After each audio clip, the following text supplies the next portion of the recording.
हथियारों के मामले में इजरायल को दुनिया का एक बहुत ताकतवर मुल्क माना जाता है।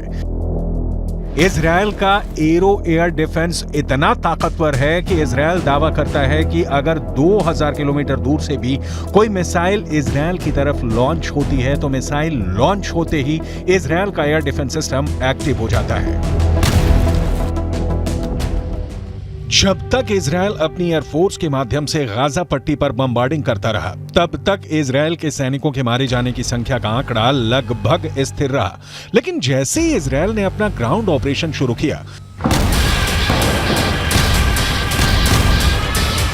इजरायल के सैनिकों की मौतों की संख्या लगातार बढ़ती गई। लेकिन अब जो समाचार फिलिस्तीन के अखबार छाप रहे हैं, उससे ऐसा लग रहा है कि इजरायल की सेना और इजरायल की सरकार इजरायल के सैनिकों की मौत के आंकड़ों को छुपा रही है।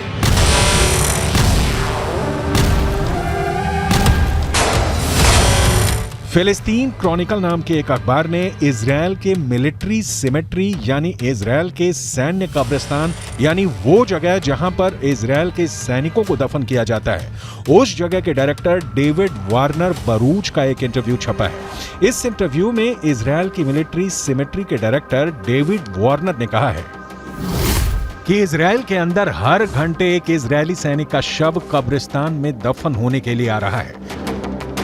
इस इंटरव्यू को फिलिस्तीन के अरब देशों के अखबारों ने हाथों हाथ लिया और यह दावा किया कि इजरायल के सैनिकों की मौत का आंकड़ा आधिकारिक आंकड़े से कहीं ज्यादा है। जेरूसलम के पश्चिमी इलाके में माउंट हर्जल कब्रिस्तान है और यहां पर इजरायल की सेना में काम करने वाले सैनिकों को दफनाया जाता है। मिडल ईस्ट मॉनिटर नाम की एक और न्यूज वेबसाइट में इस कब्रिस्तान के डायरेक्टर डेविड ओरेन का बयान छपा है। पिछले 48 घंटे में 50 इजरायली सैनिकों को दफनाया गया है। ये चौंका देने वाली बात है क्योंकि इजरायल ने दावा किया है कि 7 अक्टूबर से अब तक इजरायल के करीब 400 सैनिक मारे गए हैं। इनमें से करीब 80 सैनिक गाजा के ग्राउंड ऑपरेशन में मारे गए हैं। करीब 10 सैनिक लेबनान के बॉर्डर पर हिजबुल्लाह से लड़ते हुए मारे गए हैं और 300 से ज्यादा सैनिक 7 अक्टूबर और उसके बाद एक हफ्ते तक इजरायल के अंदर हमास के आतंकवादियों से सीधे लड़ते हुए मारे गए हैं। लेकिन फिलिस्तीन के अखबारों का दावा है कि ग्राउंड ऑपरेशन में इजरायल के सैनिकों के मारे जाने की संख्या आधिकारिक आंकड़ों से कहीं ज्यादा है।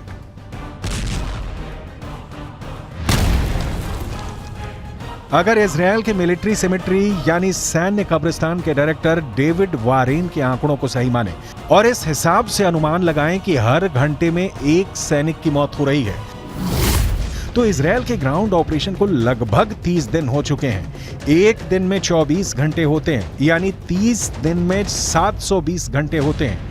अगर इजरायल के सैन्य कब्रिस्तान के डायरेक्टर के मुताबिक हर घंटे में एक सैनिक की मौत हो रही है, तो इसका मतलब यह है कि अब तक ग्राउंड ऑपरेशन से 30 दिनों में 720 सैनिकों की मौत हो चुकी है।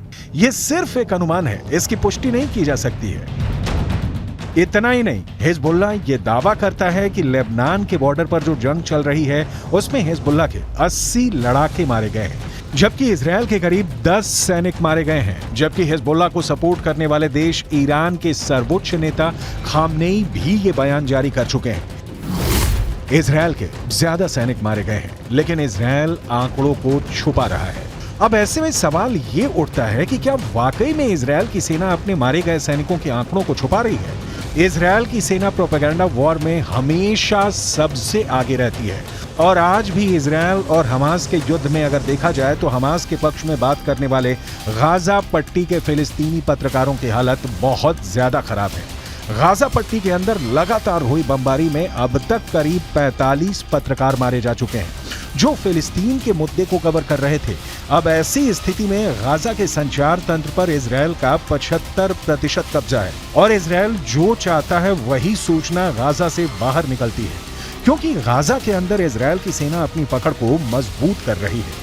और जहां तक इजरायल के सैनिकों के मारे जाने की संख्या का सवाल है, तो यहां एक और बात जाननी जरूरी है कि इजरायल की डिफेंस फोर्स खुद को एक सुपीरियर आर्मी यानी सर्वश्रेष्ठ सेना की तरफ प्रस्तुत करती है और ऐसे में वो कभी नहीं चाहेगी कि वो अपने सैनिकों की मौत के ऐसे आंकड़े पेश करे जो दुश्मनों के मुकाबले ज्यादा हो। लेकिन यहाँ पर नोट करने वाली बात यह भी है कि इजरायल की ये सैन्य नीति है कि वो हमेशा दुश्मन के 10 गुना आदमी ज्यादा मारता है और अब तक के आंकड़ों पर गौर करें तो गाजा के अंदर 15,000 से ज्यादा लोग मारे जा चुके हैं और करीब 7,000 लोग मलबे में दफन हैं।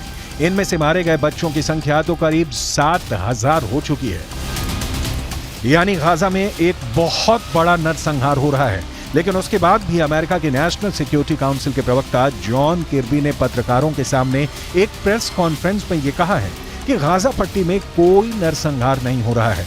ये पूरा बयान आपको सुनाएंगे और इसके आगे आपको ये भी बताएंगे कि कैसे जॉर्डन भी गाजा पट्टी के जख्मों पर नमक छिड़क रहा है। लेकिन सबसे पहले अमेरिका के उस पाखंड के बारे में बताना जरूरी है जो बिल्कुल साफ नजर आ रहा है। यूक्रेन और रूस के युद्ध में जब पुतिन की मिसाइल यूक्रेन पर कहर बनकर टूट रही थी और करीब 1,000 यूक्रेनी बच्चे हताहत हुए थे, तब अमेरिका ने यह कहना शुरू कर दिया था कि पुतिन नरसंहार कर रहे हैं। लेकिन गाजा पट्टी के अंदर हजारों मौतों के बाद भी अमेरिका इसे नरसंहार नहीं मान रहा है। यह अमेरिका के दोहरे मापदंडों का बुक टेक्स्ट एग्जाम्पल है।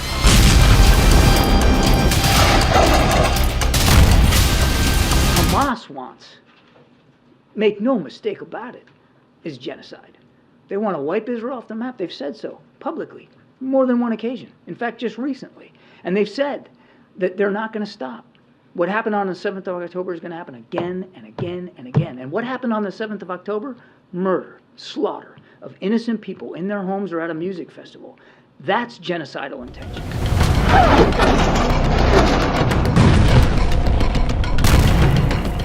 मलेशिया के प्रधानमंत्री अनवर इब्राहिम ने कहा है कि यूक्रेन की घटनाओं को नरसंहार मानना और गाजा पट्टी की मौतों को नजरअंदाज करना वैश्विक पाखंड है।